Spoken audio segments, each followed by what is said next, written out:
The rain fell softly against the hospital window that morning. The sound was faint, like a whisper from heaven. In room 407, the walls were lined with silent machines, their blinking lights reflecting off the small crib beside a tired woman's chair. Her name was Emily Carter, and inside that crib lay her baby, Liam, only 8 months old, fighting a disease that doctors could barely name, let alone cure. Emily hadn't slept properly in weeks. The nurses often found her humming lullabies through tears, her hand resting gently on the baby's frail arm. Outside, the corridors were bright and sterile, but inside her room, it felt like time had frozen. Doctors came and went. Charts changed. Hope flickered, dimmed, and flickered again. Then one morning, Drive Stevens, the head pediatrician, walked in with that same look Emily had come to dread. The look of someone who wanted to speak hope, but couldn't find the words. "Emily," he said quietly, "we've done all we can. Liam's organs are shutting down. It may be a matter of days now." Emily's voice broke as she whispered, "There has to be something else." "Doctor," Stevens sighed, "sometimes, love is the only medicine left." That night, Emily wandered out into the hospital courtyard. The air smelled of rain and wet earth. She sat on a bench, trembling, her hands clasped together in prayer. And then, a soft bark. She turned and saw a German shepherd, soaked from the rain, sitting just a few feet away. The dog had intelligent eyes, almost sorrowful, and wore no collar. "Hey there, boy," Emily murmured. "You lost." The dog tilted his head, then slowly walked closer, cautious, gentle. He sat by her feet and rested his head on her lap, as if sensing her pain. Tears streamed down Emily's face. "You shouldn't be here, but thank you." She stroked his fur until her fingers were numb. The warmth of the dog's body felt like a heartbeat against her cold hands. When she stood to leave, the dog followed her, through the automatic doors, down the hallway, straight to room 407. "Hey, you can't," a nurse began, but when she saw Emily's tear-streaked face and the quiet, obedient dog by her side, she hesitated. "Just for a minute," Emily whispered. The nurse nodded silently. The German shepherd padded softly into the room, his paws almost silent on the tile. He approached the crib, and then something incredible happened. The dog stopped, stared, his ears perked up, and his tail wagged once. Slowly, he leaned over the crib's edge and rested his chin near the baby's tiny hand. Liam stirred. Emily gasped. It was the first movement in hours. The baby's fingers twitched, then grasped a handful of fur. A sound escaped Liam's lips, a faint, weak giggle. The nurse covered her mouth, tears forming in her eyes. The dog stayed still, eyes calm and watchful, as if he knew exactly how fragile that little life was. From that night onward, the shepherd refused to leave. No one knew where he came from. Animal control searched records. No tags, no microchip, no missing reports. The hospital staff began calling him Guardian. And somehow, wherever Guardian went, hope seemed to follow. He would sit by the children's ward, letting little hands stroke his fur. Nurses noticed that the crying slowed when he was near. Some children even smiled for the first time in weeks.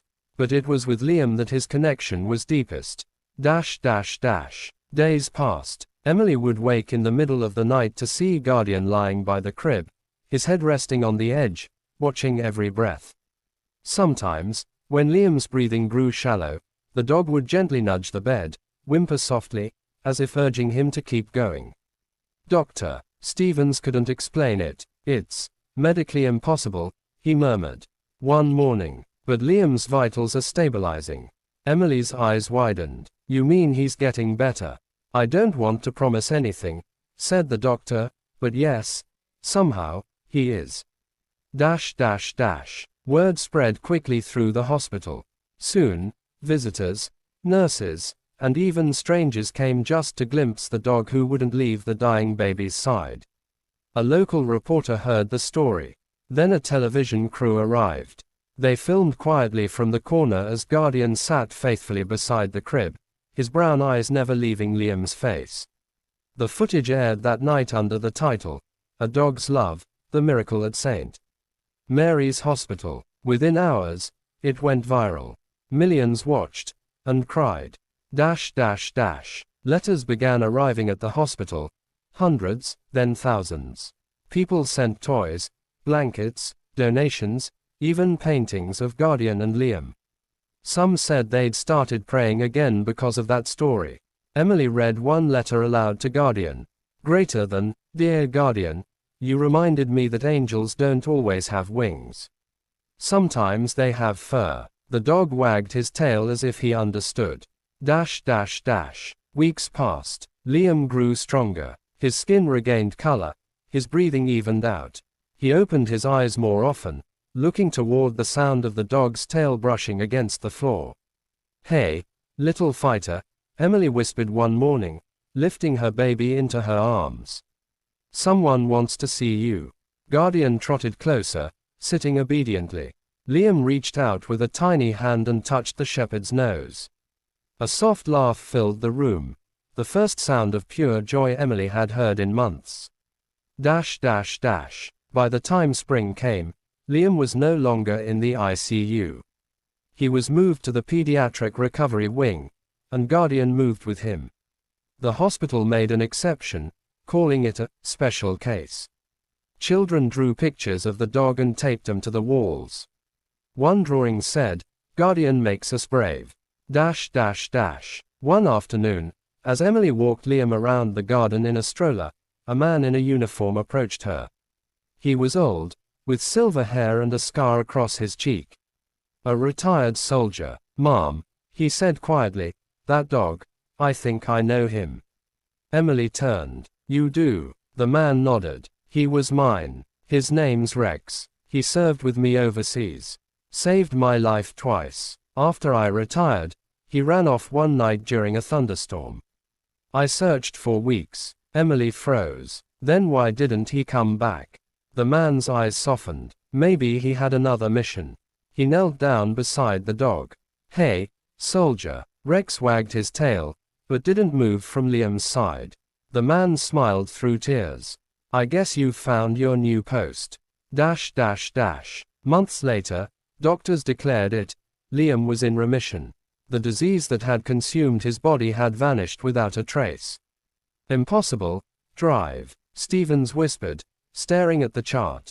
This is a miracle. Emily hugged her baby tightly, sobbing.